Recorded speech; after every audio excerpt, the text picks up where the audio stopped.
Hello everyone, welcome back to my channel that is crucial English with Akash. Channel पर आपका हार्दिक अभिनंदन है।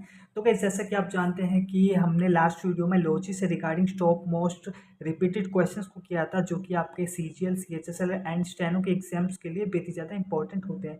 तो उसी को मद्देनजर रखते हुए मैंने आपके लिए अगेन टॉप 20 वर्ड्स लेकर आया हूँ मैं, क्योंकि गाइस मेरे को ये लगा कि ये जो वर्ड्स है ये भी आपके लिए बेहद ज़्यादा क्रूशियल साबित हो सकते हैं एग्जाम्स के लिए, और मैं कोई भी वर्ड्स आपके मिस नहीं करना चाहता। That's why I again came with the top 20 questions. तो चलिए guys, without wasting any second video को स्टार्ट करते हैं। और again we are going to learn about logy words. तो लॉजी की एक्सप्लेनेशन मैंने आपको फर्स्ट वीडियो में ऑलरेडी बताया था। लॉजी का मतलब बेसिकली होता है स्टडी करना, ठीक है। किसी भी चीज़ का डीपली अध्ययन करना ही आपका लॉजी कहलाता है। तो चलिए गाइस, अब वीडियो को स्टार्ट कर लेते हैं और जानते हैं अपने फर्स्ट वर्ड दैट इज एक्वास्टिक्स। तो एक्वेस्टिक्स का बेसिकली मतलब होता है स्टडी ऑफ साउंड, आवाज का अध्ययन करना ही आपका एक्वेस्टिक्स कहलाता है, ठीक है। अब आ जाते हैं अपने सेकंड वर्ड पे दैट इज एरोलॉजी। तो एरोलॉजी का बेसिकली मतलब होता है स्टडी ऑफ एटमॉस्फेयर। तो वातावरण का अध्ययन करना ही आपका एरोलॉजी कहलाता है।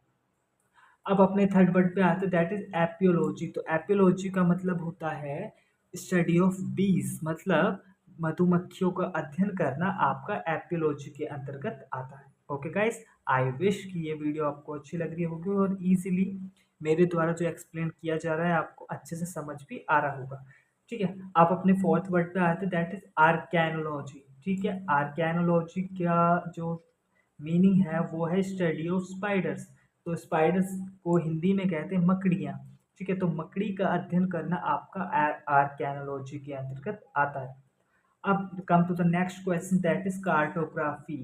तो आपको मैंने प्रीवियस वीडियोस में एक वर्ड्स एक्सप्लेन किया था दैट इज कार्टोग्राफर। तो कार्टोग्राफर का मतलब होता है एक ऐसा व्यक्ति जो मैप्स एंड ग्लोब की रचना करता है। बेसिकली जो मैप को बनाता है उसको कार्टोग्राफर कहते हैं। और कार्टोग्राफी होती है मैप्स एंड ग्लोब्स की डीप स्टडी, ठीक है। और आप कह सकते हो study of making maps and globes, ठीक है। तो study of making maps and globes is called cartography, ठीक है। अब अपने सिक्स्थ वर्ड पे आ रहा है दैट इज जाइनोलॉजी। बेहद ही ज़्यादा इंपॉर्टेंट क्वेश्चन है गाइस, इसको आपको लर्न करना ही करना है।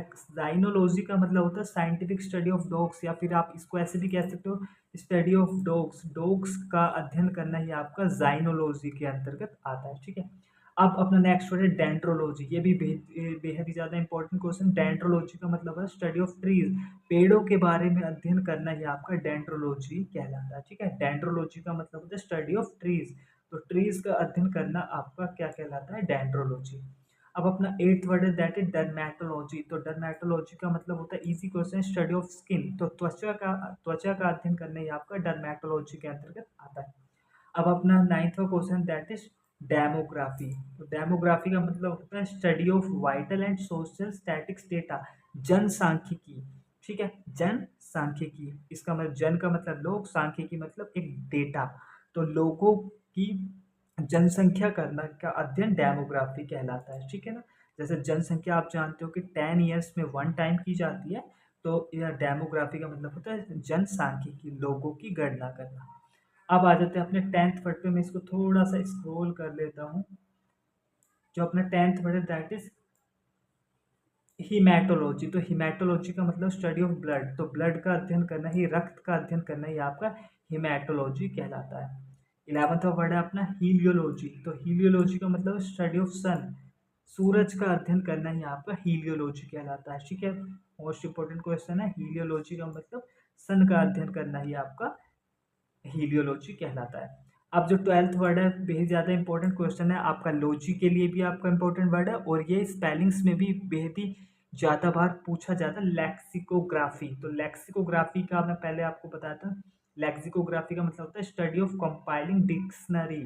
तो डिक्शनरी किस को हिंदी में क्या कहते हैं? शब्दकोश। तो शब्दकोश का अध्ययन करना ही आपका क्या कहलाता? लेक्सिकोग्राफी। लेक्सिकोग्राफी की स्पेलिंग बेहद ज़्यादा इंपॉर्टेंट है, एग्जाम्स में कई दफ़ा पूछी जाती है। And one more spelling that is dictionary. आपको अगर मैं पूछूं कि डिक्शनरी की स्पेलिंग क्या होगी तो बहुत ही ज़्यादा स्टूडेंट्स इसमें मिस्टेक कर देते हैं डिक्शनरी की स्पेलिंग में। तो आप देख लीजिए डिक्शनरी की स्पेलिंग होती है DICTIONARY।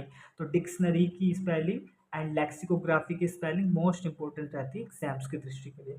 अब अपने 13th वर्ड पे आते हैं दैट इज नेफ्रोलॉजी। तो नेफ्रोलॉजी का मतलब होता है स्टडी ऑफ किडनी। किडनी का अध्ययन करना आपका नेफ्रोलॉजी के अंतर्गत आता है, ठीक है। 14th वर्ड है अपना oncology. Oncology oncology study of cancer and tumour. जो कैंसर की स्टडी होती है उसका अध्ययन करना आपका ऑन्कोलॉजी के अंतर्गत आता है। तो ऑन्कोलॉजी मतलब कैंसर की स्टडी करना। अब अपना 15वां क्वेश्चन दैट इज ऑर्निथोलॉजी। तो ऑर्निथोलॉजी का मतलब है study of birds. Easy question है, बर्ड्स का अध्ययन करना आपका ऑर्निथोलॉजी कहलाता है। 16वां क्वेश्चन है आपकी स्क्रीन पर दैट इज सिलोनोलॉजी। सिलोनोलॉजी का मतलब स्टडी ऑफ मून। तो ये दो क्वेश्चन एग्जाम में ज़्यादा इंपॉर्टेंट है। हीलियोलॉजी का मतलब है स्टडी ऑफ सन। सीलोनोलॉजी का मतलब स्टडी ऑफ मून, ठीक है गाइस। तो स्टडी ऑफ मून का मतलब होता है सीलोनोलॉजी, ठीक है। 17वां क्वेश्चन है सीस्मोलॉजी। बेहद ही ज़्यादा क्रूशियल साबित हो सकता है ये वर्ड, क्योंकि अभी आपने देखो जापान में बहुत ज़्यादा अर्थक्वेक्स आए हैं, ठीक है। तो ये क्वेश्चन एग्जाम्स में आ सकता है। सीस्मोलॉजी का मतलब है स्टडी ऑफ अर्थक्वेक। भूकंप का अध्ययन करना ही आपका सीस्मोलॉजी कहलाता है। तो सीस्मोलॉजी का मतलब होता है स्टडी ऑफ अर्थक्वेक, ठीक है। तो बेहद ही ज़्यादा इंपॉर्टेंट क्वेश्चन है। और गाइस एक चीज़ और बतानी है मेरे को, अगर आपको जो मेरे द्वारा आपको वर्ड्स कराए जा रहे हैं, अगर आपको पीडीएफ भी चाहिए तो मैं डिस्क्रिप्शन में आपको लिंक प्रोवाइड करा दूंगा, ताकि आप इजीली इनको पीडीएफ फॉर्मेट में भी डाउनलोड कर सकते हो और वहाँ से भी इनको इजीली एक्सेस कर सकते हो। अब अपना 18वां वर्ड है दैट इज लैरिनोलॉजी। तो लैरिनोलॉजी का मतलब होता है स्टडी ऑफ थ्रोट। तो गले का अध्ययन करना आपका लैरिनोलॉजी के अंतर्गत आता है, ठीक है। रेडियोलॉजी 19वां क्वेश्चन अपना रेडियोलॉजी। रेडियोलॉजी का मतलब होता है स्टडी ऑफ एक्सरे। जैसे कि आप जानते हैं एक्सरे कराते हैं डॉक्टर को जब कोई प्रॉब्लम समझ नहीं आती है एक पेशेंट की, तो वो कहते हैं कि आपको एक्सरे कराना होगा। एक्सरे क्या होती है, एक मशीन होती है जिसमें बॉडी को का एक्सेस लिया जाता है और वो एक्सरे की एक रिपोर्ट बनकर रेडी हो जाती है। तो रेडियोलॉजी का मतलब होता है स्टडी ऑफ एक्सरेज, ठीक है। थियोलॉजी। थियोलॉजी का मतलब देखो थियो का मतलब होता है, थियो यहाँ पर वर्ड्स लिया गया है यहाँ पर थ्योरी से, ठीक है। थ्योरी मतलब एक्सप्लेनेशन, जो लिख के एक्सप्लेन की जाती है, ठीक है। थियोलॉजी का मतलब स्टडी ऑफ रिलीजियन। तो धर्म का अध्ययन करना ही थियोलॉजी के अंतर्गत आता है। ये भी इंपॉर्टेंट क्वेश्चन है, बस बड़ी ज़्यादा इंपॉर्टेंट क्वेश्चन नहीं है, बट जो कि बहुत ज़्यादा इंपॉर्टेंट क्वेश्चन थे, जैसे आपका सीस्मोलॉजी वाला हो गया, ठीक है। नेफ्रोलॉजी हो गया स्टडी ऑफ किडनीज। ऑन्कोलॉजी वाला हो गया स्टडी ऑफ कैंसर। हिमेटोलॉजी वाला हो गया स्टडी ऑफ ब्लड, ठीक है। डेमोग्राफी वाला भी हो गया and dendrology study of trees, ये वाला भी बहुत ज़्यादा इंपॉर्टेंट है। एंड वन मोर मैंने आपको एक चीज़ बताई थी यहाँ पे स्पेलिंग्स की। तो स्पेलिंग्स भी लाइक डिक्शनरी की स्पेलिंग आपको याद रखनी है, ठीक है ना। डिक्शनरी की स्पेलिंग हो गई, ये एग्जाम से पूछी जाती है। लेक्सिकोग्राफर की भी स्पेलिंग आपको लर्न रखती है। तो आई विश का इस वीडियो आपको अच्छी लगी होगी। और यहाँ पर अभी वीडियो खत्म नहीं हुई, आज के लिए मैं आपके लिए लेकर आया हूँ today's word of the day. तो आज का जो वर्ड है बेहद ज़्यादा इंपॉर्टेंट है, दैट इज क्वैक, ठीक है। तो क्वैक एक साउंड होता है जो एक बर्ड्स क्रिएट करता है, आपको भी पता होगा अच्छे से, दैट इज डक होता है, मतलब बत्तख का जो साउंड होता है वो क्वैक का होता है। बट ये जो वर्ड है बेहद ज़्यादा इंपॉर्टेंट है। क्वैक का मतलब होता है one who pretends to have a skills of a doctor, ठीक है। तो ये क्वैक उसका मतलब नहीं है, ये तो देखो मैंने आपको सिर्फ समझाया था क्वैक, ताकि आप इजीली माइंड में इसको रिकैप कर सको कि क्वैक जब एक साउंड होता है, एक बर्ड्स का साउंड होता है जो कि डक के द्वारा निकाला जाता है, जो वाटर में रहती है, और उसको हिंदी में बतख कहते हैं, ठीक है। तो अब ये वर्ड है क्वैक। तो क्वैक का मतलब होता है one who pretends to have a skills of a doctor. Hindi में मैं बात करूँ तो आप समझ जाओगे झोला छाप डॉक्टर, ठीक है।